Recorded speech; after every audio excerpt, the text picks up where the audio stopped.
Yeah, give me that. Give me the veteran, man. Let me see what he's got. By then the Mariners will be up 3-0 anyway. So, if he steals the game, it's not going to kill me. Be nice. It'd be nice to take it in 4 and get some rest before the series, because I don't think we've seen the last of Milwaukee.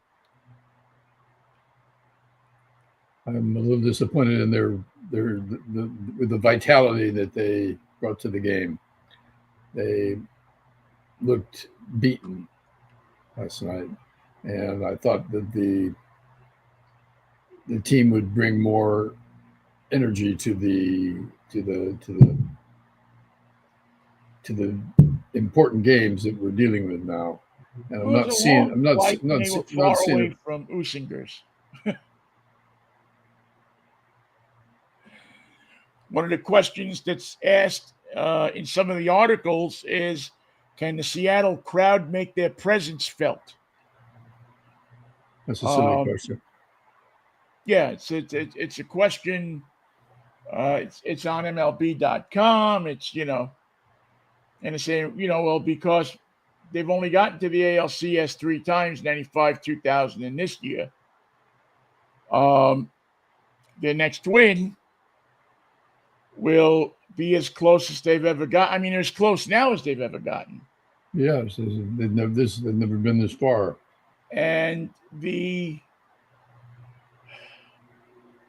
crowd, as I said before, it's a different crowd. It's not that crowd that you saw even in 2001, and they didn't get to the ALCS in 2001, but the crowd at the division series in 2001, you can't count, because it was an aberration.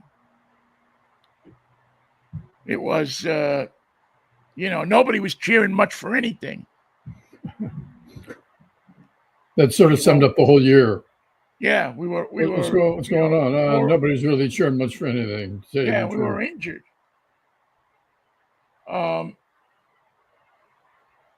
I think it'll be. I think the place tonight's going to be rocking.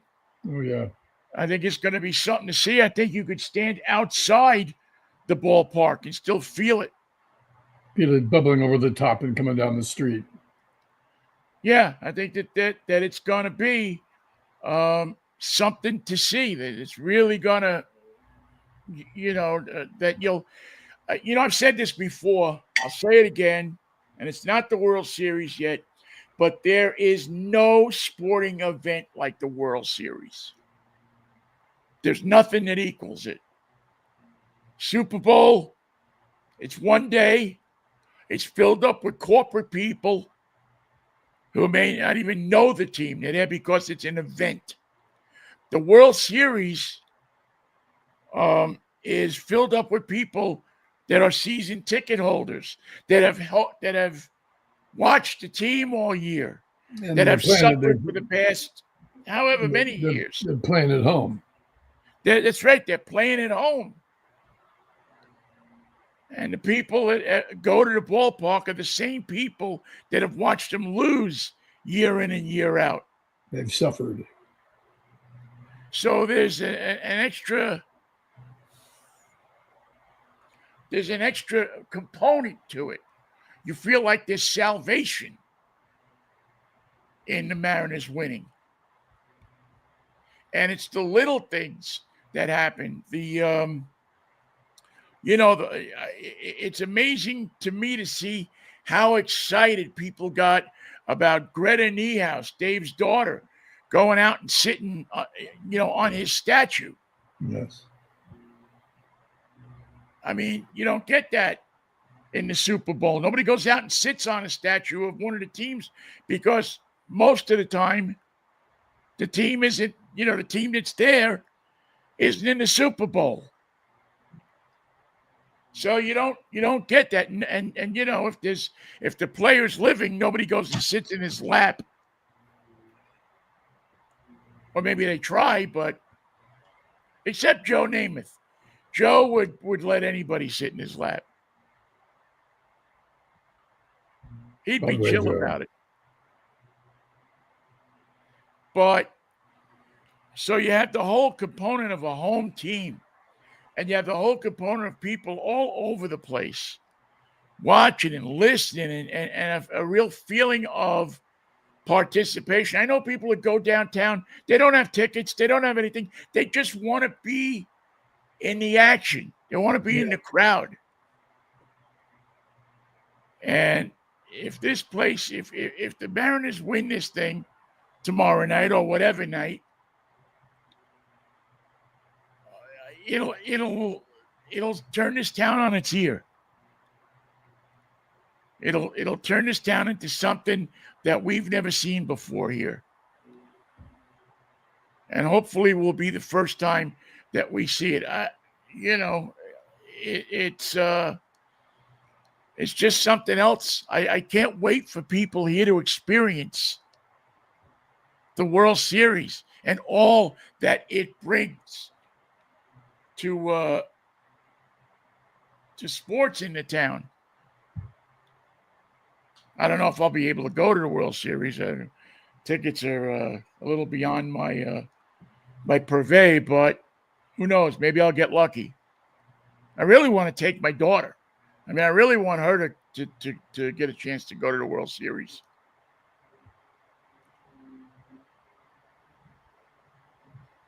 Well, I hope that eventuality comes true. That would be great. And my confidence in the Mariners now is very high because of coming out of Toronto 2-0 is not just an advantage; it's a major advantage. It's a huge advantage, and it's already affected tonight's game in the mind of the Blue Jays and the Mariners. Yeah, it really has.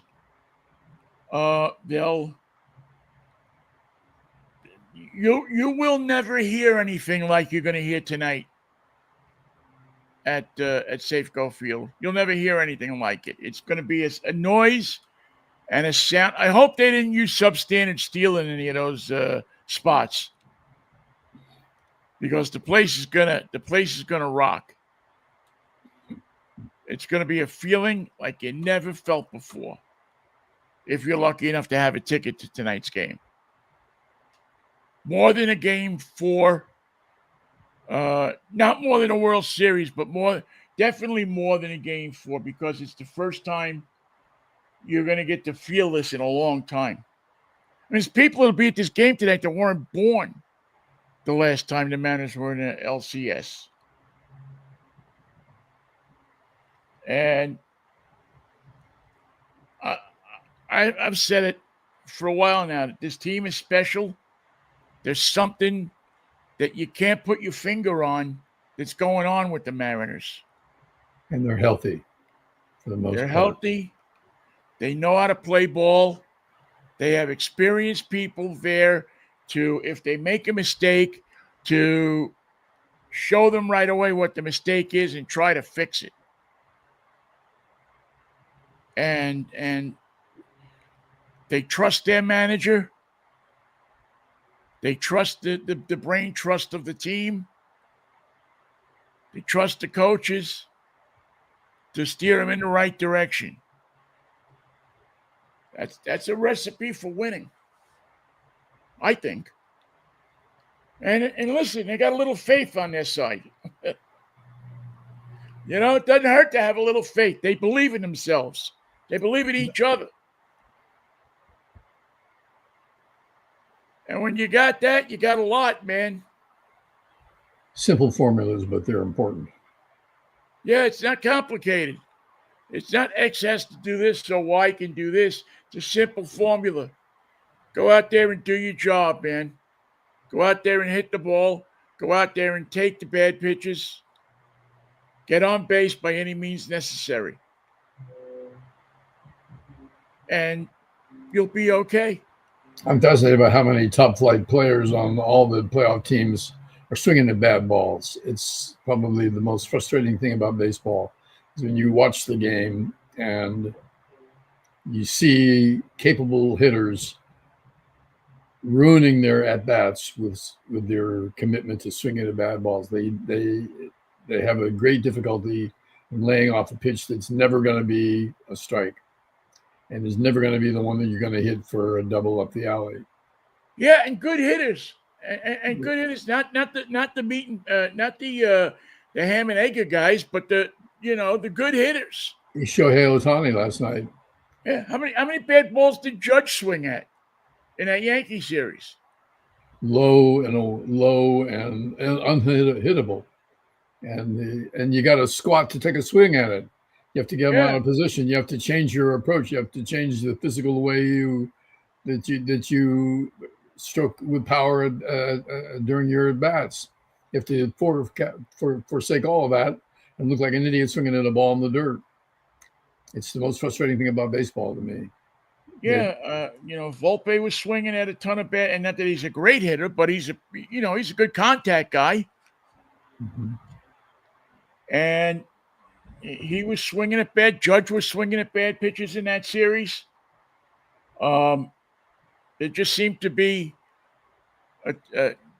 like you say. I mean, you brought up a good point that the Blue Jays seem to be. I don't want to say easily fooled, because I don't think you're easily fooled and get to this point in the season.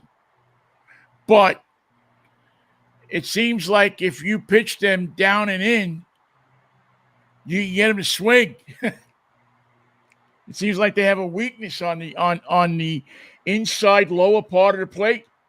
Yeah. So I'm sure that the Mariners have picked up on that. Well, get your cannoli so you'll have some for game time, and I'll see you for a Freaky Fractious Friday. Yeah, next time we talk, the Mariners may be going to the World Series, in which case I may be drunk. Well, this Friday, Kristen's going in for her surgery, so I won't be here. So we won't. Yeah, so we won't be. I may, if the Mariners do win, I might just do it. Just do it by myself, because I want to be on the air for that.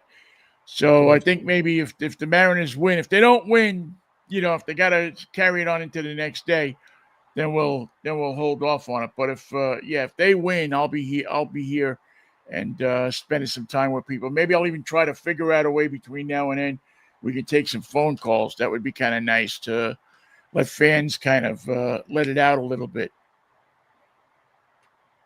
Good idea. See if I can figure that out without it costing $1 million. All right, man. All my love to Kristen. I'll be saying my prayers for her. Thank you. And to give her a hug for me and tell her good luck. And I will. I'll talk to you over the weekend, but I'll see you next Monday. And have a good show on Saturday. Thank you, Michael. We will have a stellar show on Saturday. I'm getting the Hyundai Ioniq 9, which is their brand new EV. Mm-hmm. And I drove this just a little bit the other day when I was down at the casino. And man, oh man, I like this car.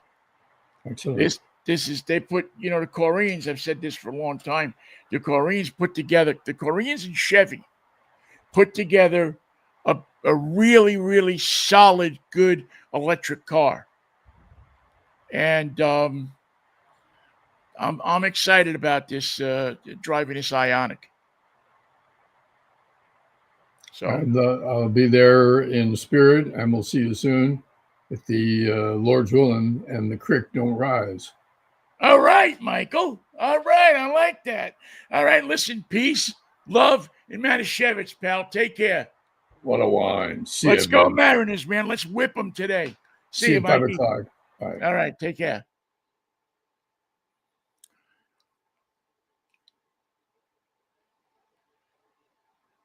Thank you for listening, Israel. I almost forgot to say that.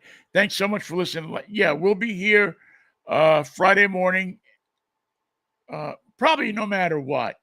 To be honest with you, I think we'll be here no matter what on Friday morning.